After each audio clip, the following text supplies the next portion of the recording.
বলেছিলেন, হে নবী, আপনার উম্মতেরা যদি আয়াতুল কুরসির প্রথম এইটা মেনে চলে যে আল্লাহ পাক বাদে আইন দেওয়ার, ইবাদত পাওয়ার যোগ্যতা কারো,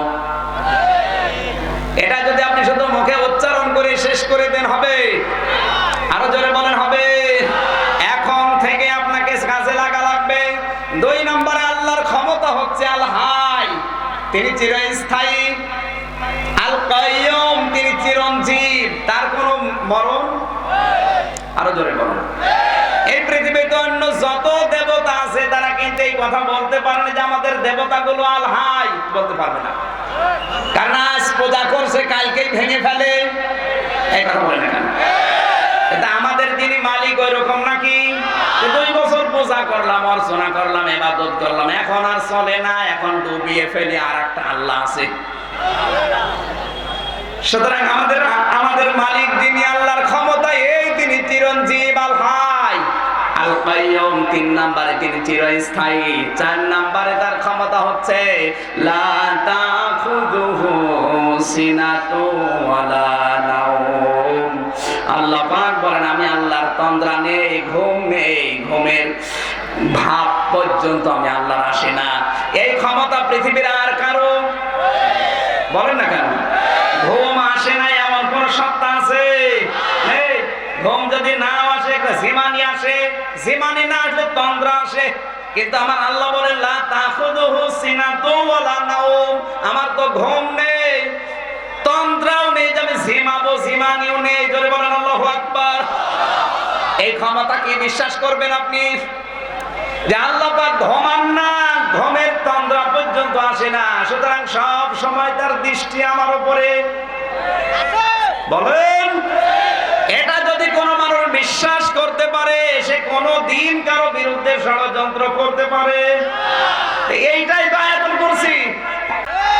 একটা সন্তানের কাছে মার বাবার মর্যাদা, সম্মান কি, ওটা যদি আপনি তাকে শিক্ষা না দেন, তা আপনাকে তো বাড়ি থেকে বের করে দেবে। আপনার যে মর্যাদা অত বোঝে না। হযরত ওমরের কাছে এক বাবা এসে বলছে, খলিফা, আমার ছেলে আমারে পিটিয়েছে। হযরত ওমর বললেন, না, কোন সন্তান তার বাবাকে পিটাতে পারে, আমি বিশ্বাস করি না। হযরত ওমরের কাছে ছেলের বাবা বলছে, আপনি আমার ছেলেকে ডাক দিয়ে জিজ্ঞাসা করেন।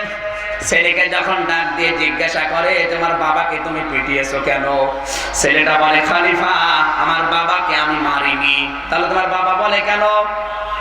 আমার বাবা বলে কেন? আমি এবার বলছি, আল্লাহর নবী আমার বাবাকে দায়িত্ব দিয়েছে 4টা, যে ছেলে হলে মেয়ে হলে তার একটা সুন্দর নাম রাখা লাগবে। 2 নম্বরে তাকে ইলম শেখানো লাগবে। 3 নম্বরে তার একটা কর্মজীবন তৈরি করে দেওয়া লাগবে। 4 নম্বরে তাকে সব পাত্রী দেখে পাত্রস্থ করা লাগবে। আমার বাবাকে জিজ্ঞাসা করেন, আমার নাম কি রেখেছে? আমার নাম রেখেছে খিনজির। খিনজির মানে শূকর। মানুষ আমার নাম ধরে ডাকে আর হাসাহাসি করে। আজকে একজন এসে ওই ঘরে আমারে বলছে, হুজুর, আমার নাম আমার বাবা রেখেছে ভুলে কি হিটলার। নাম আর পাও। যাদের নামের কোনো অর্থ নেই, এরকম নাম পাল্টিয়ে ফেলবেন আপনার বাবা মা যদি রাখেও। এই যে এনার নাম সাবু। সাবু কি করে মানুষ? এটা নাম। মা বাবা শখ করে সাবু খাওয়াতে খাওয়াতে রেখেছি, এখন সে সাবু পাল্টিয়ে রেখেছে খালিদ সাইফুল্লাহ। আল্লাহ যেন নবীর সাহাবীর মতো কবুল করেন। যারা বলেন আমিন। তাহলে প্রথমে আমার নাম রাখা লাগবে, আমার বাবা কি রেখেছে জিজ্ঞাসা করেন। 2 নম্বর, আমার ইলম শিক্ষা দেওয়া লাগবে। কারণ ইলম কি, আমার মা বাবা যে আমার কাছে কি, এটা তো আমি জানি না, কারণ সে শিক্ষা আমাকে দেয়নি। 3 নম্বরে, আমাকে একটা কর্মজীবন ঠিক করে দেবেন না, সারাটা জীবন আমি এই ছাগল চড়াই। 4 নম্বরে, আমার বিয়ে দেওয়ার সময় যৌতুকের টাকা নিয়ে বিয়ে দিয়েছে, সারা জীবন আমার বউর কাছে আমি গোলাম। এখানে যারা বাবা আছেন, ছেলেকে বিয়ে দেওয়ার সময় আপনি 1 লাখ, 1.5 লাখ, 2 লাখ টাকা নিচ্ছেন, আল্লাহর কসম সারাটা জীবন আপনার ছেলেটাকে আপনি বউর গোলাম বানিয়ে দিবেন। ও কিন্তু গোলামের মতো ব্যবহার করবে। ও মানুষ মনে করবে না, বলবে এটাকে তো আমার বাবা কিনে নিয়েছে গরুর মতো। এই কথা বলছেন না? তখন আর স্বামী থাকবে না, এ হয়ে যাবে কোরবানির গরু। ছেলেটা বলছে, খলিফা আমার বাবাকে আমি পিটাইনি, সারাদিন আমি ছাগল চড়াই মরুভূমিতে, বাবা যে আমার কাছে এসেছে আমি ওই লাঠি দিয়ে ছাগল মনে করে পিটিয়েছি। আসলে বলে, হুজুর ছেলে মেয়ে অবাধ্য হয়ে যাচ্ছে, একটু ওয়াজ করেন। কিসের ওয়াজ করব? ছেলের প্রতি যে দায়িত্ব চারটা, একটাও তো পালন করনি, শুধু বছরে বছরে জন্মাও। অবশ্য ঠিক, এমনকি অনেকে সন্তান জন্ম দেওয়ার দোয়াও জানে না। চেয়ারম্যান সাহেব থেকে আজকে শুরু হবে, এখানে যারা আছে বিয়ে করা মানুষ, ছেলে মেয়ে জন্ম দেওয়ার যে দোয়া আছে জানেন? এই যে মুরব্বী দাদা, সেদিন রংপুরে মিঠাপুকুরে এক মুরব্বী এসে বলছে, হুজুর দোয়া করেন। দোয়া করবো, ছেলে মেয়ে কয়টা? 9টা। 9টা ছেলে মেয়ে, দোয়া বলেন তো দেখি। বলছে, হুজুর এখনো পড়া হয়নি। 9টা অলরেডি হয়ে গেছে, এখনো দোয়া পড়া হয়নি। কবে দোয়া পড়বে আবার?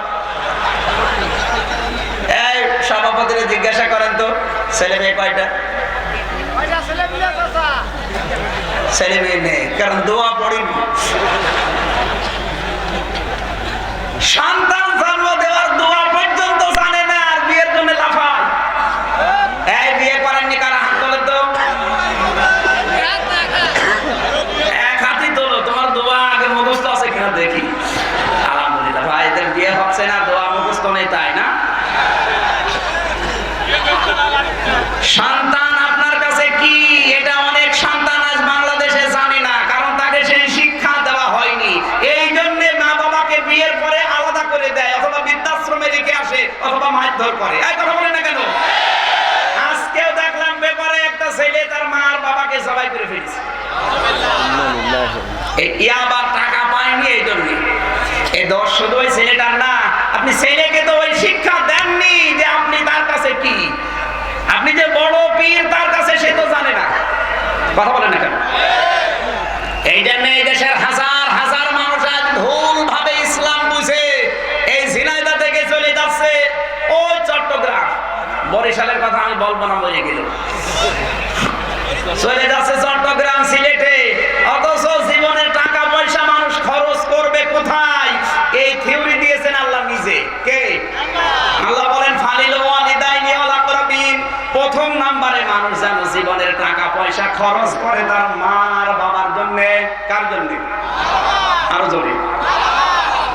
ঝিনাইদহবাসী কান খাড়া করে শোনেন, জীবনের প্রথম ইনকাম আপনি দেবেন আপনার মায়ের জন্য, বাবার জন্য।